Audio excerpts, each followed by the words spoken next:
So power standard 5, which is the next power standard that we're going to cover, covers trigonometry. Now,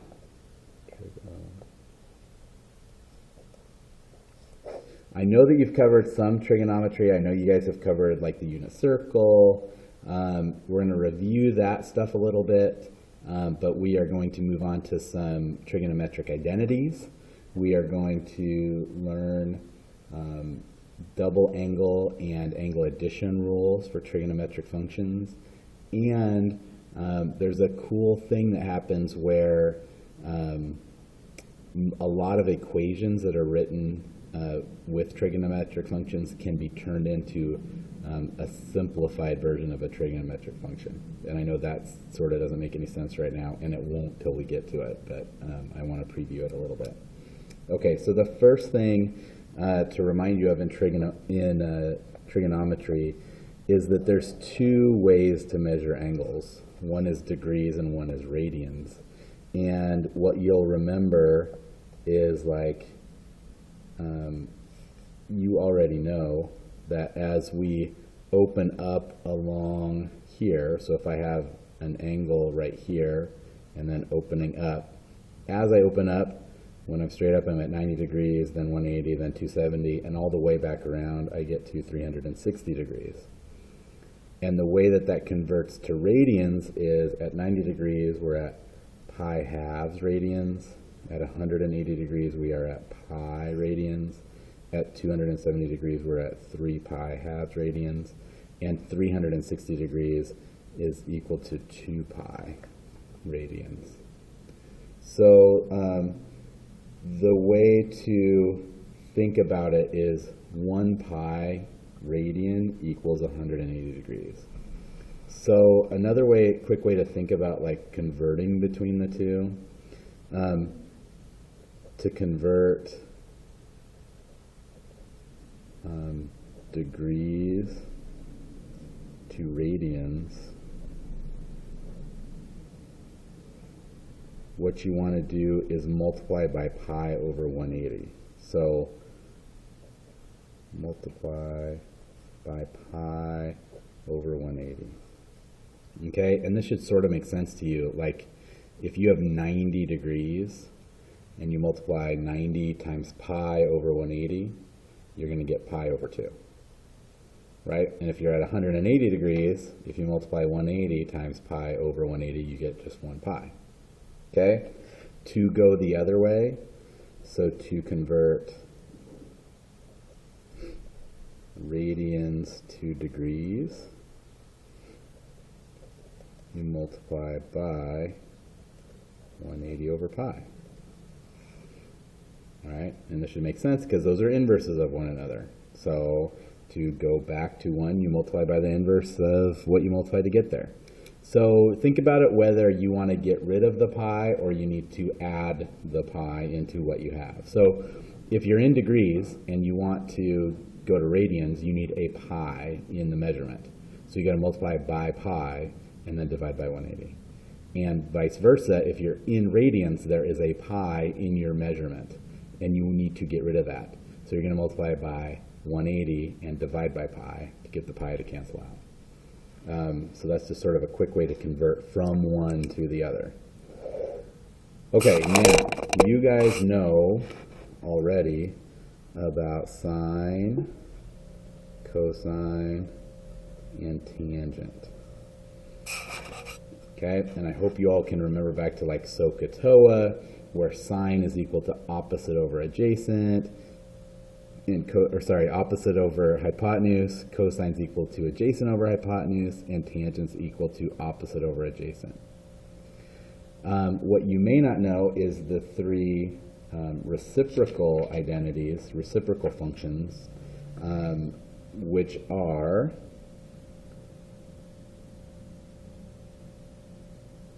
cosecant, secant, and cotangent.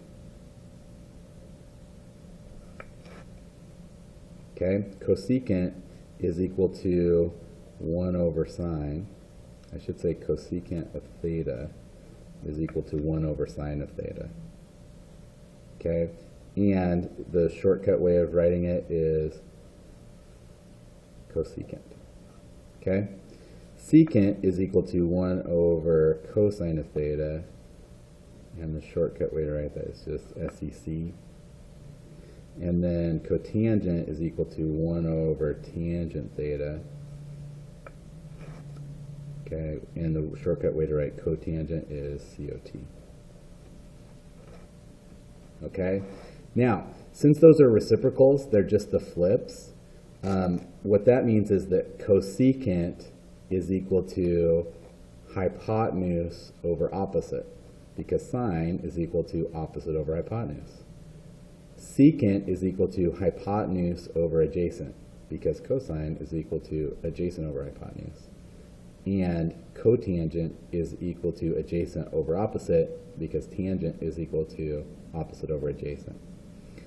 All right, now if you're like me, this system of naming the angles really bothers you, because notice we have sine, cosine, and tangent, so it would make much more sense then to call these secant, cosecant, and cotangent, because then the sort of the naming would work. We have sine, cosine, tangent, secant, cosecant, tangent, right? That would make sense.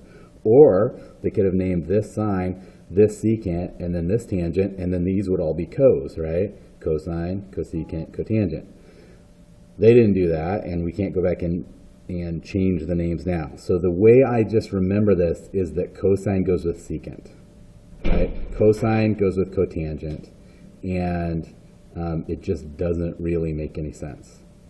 So the reciprocals, knowing the reciprocals, only helps in terms of you're going to run into them in problems, and you need to know how they relate to the original functions.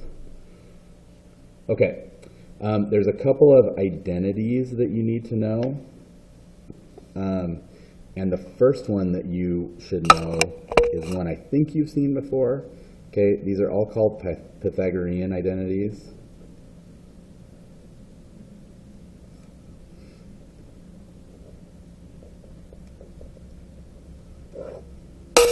Okay, and the first one is that sine squared theta plus cosine squared theta equals 1.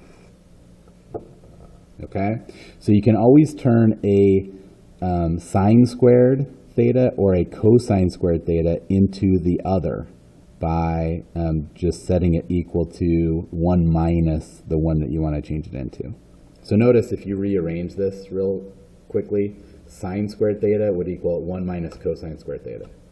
So if you had a sine squared theta in a expression in an equation that you wanted to change into cosine, just change it to 1 minus cosine squared theta. The other ones that have to do with tangent and cotangent are as follows. 1 plus tangent squared theta equals secant squared theta, and 1 plus cotangent squared theta equals cosecant squared theta. Okay?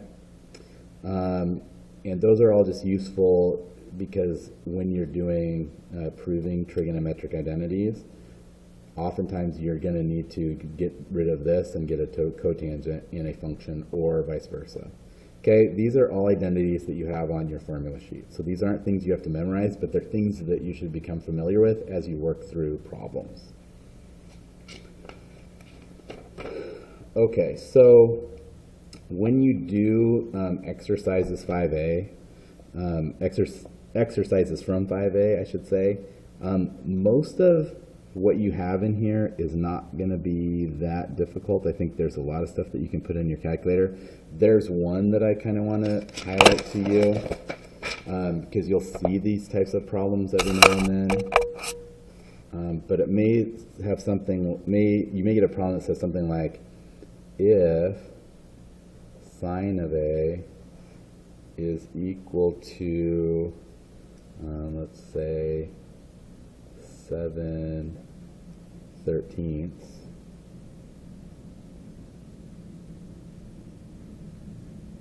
and A is acute,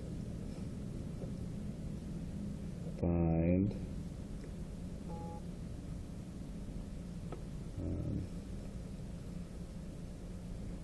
exact values of, and then we could find any number of things like, or be asked to find any number of things like sine B or tangent B. All right, but really this question, in order to do it, I think the best way to think about it is to set up a triangle where this is true, right? So if we set up a triangle and we have angle A here and angle B here, right? We don't worry about angle C, it's the 90-degree angle. So sine of A is 7 over 13. Well, that means the opposite is 7 and the hypotenuse is 13. Okay, now we need to know what this other side is. Okay? This other side can either be positive or negative depending where exactly this triangle is. And let me talk about that for a second. So this is either going to be 12 or negative 12. By doing Pythagorean theorem, you can figure that out. So the thing to think about, if we think back to the unit circle,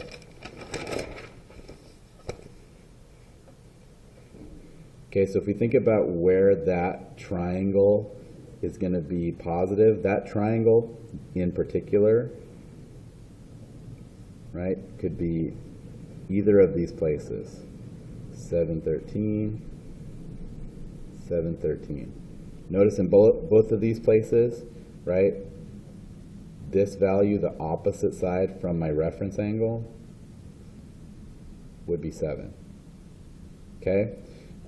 Positive 7. But here, right, that side would be 12. Over here, the x value would be negative 12. So now I need some info about the other angle. I need to know whether it's positive, whether it's acute or obtuse. If it's acute, then we're looking at this triangle. If my other angle is obtuse, then that means I'm looking out over here. Okay? So let's assume B is obtuse. And I didn't include that in the setup here, but let's assume that. And B is obtuse.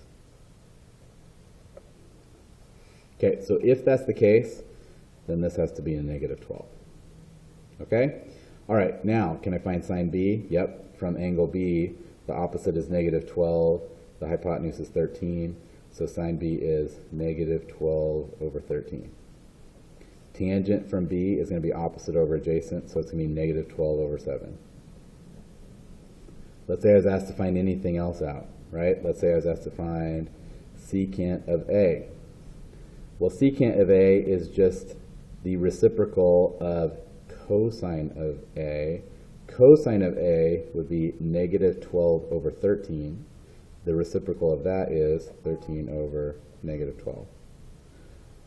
What would tangent of A be? Tangent of A would be 7 over negative 12.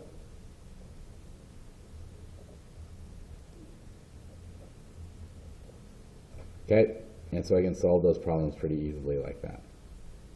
Okay, let's step through one simplification problem, and I want to do one that you're not doing on your assignment.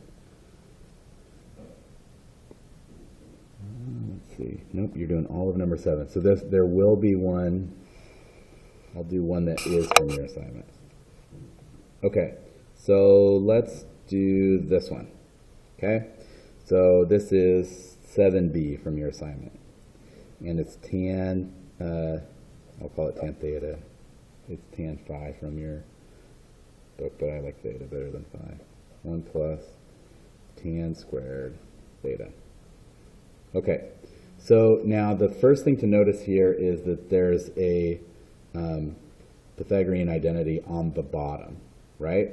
So that 1 plus tan squared theta is equal to secant squared theta. So this is equal to tan theta over secant squared theta. All right, already this thing's gotten a lot better because I don't have a binomial on the bottom. I'm not adding two terms together. It's one thing over one other thing. So this is going to simplify down a lot better. Okay, so I may want to think about this all in terms of sine and cosine, and that's one way that people definitely like to proceed. Let me step through it that way, and then in a second I'll drop down and do it a little bit different way. Either way, you're going to end up in the same place. So tangent is equal to sine theta over cosine theta. All right, secant, remember, is equal to 1 over cosine. So this is going to equal 1 over cosine squared theta. All right, so remember this is a complex fraction. So to do this, I need to keep change flip. So it's sine theta over cosine theta times cosine squared theta over 1. All right, that can be simplified because I've got a cosine on the bottom and I've got a cosine squared on the top. So that will cancel with one of these. All right, and then what I am left with is just sine theta cosine theta. And we're done. Okay, let me do it the other way, where I didn't change everything to sine and cosine. Although I don't know that that's going to be too helpful here. In fact, it's not. So never mind what I said about doing it the other way, because secant I can only change into cosine, and I can't cancel anything without changing tangent into that. So that'd be the way to do it. Let me step through one more. Let's do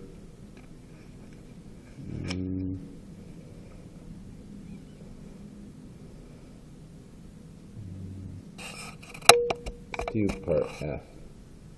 So we've got cosecant theta minus 1 times cosecant secant theta plus 1. Okay, if you FOIL that out, you're going to get cosecant squared theta minus 1.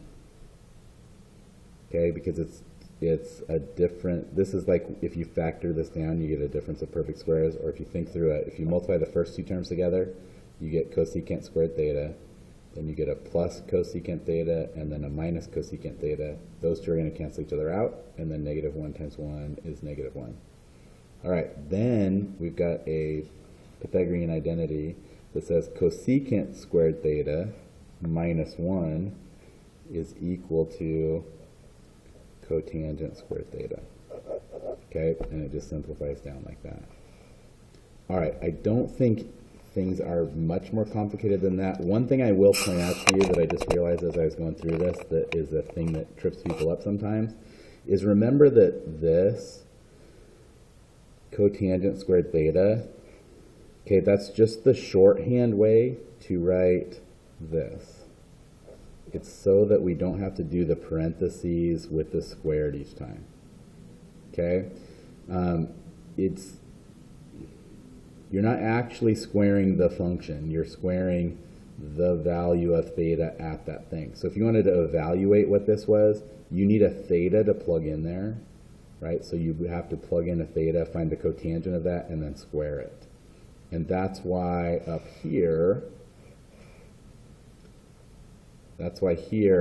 I treated this as though cosine squared theta was equal to cosine theta times cosine theta, right? And then that's why I could cancel 1 with the bottom. All right, so what I want you to do for today is to do the exercises 5A that are from your assignment sheet, and we will go over that on Thursday, and I will see you then.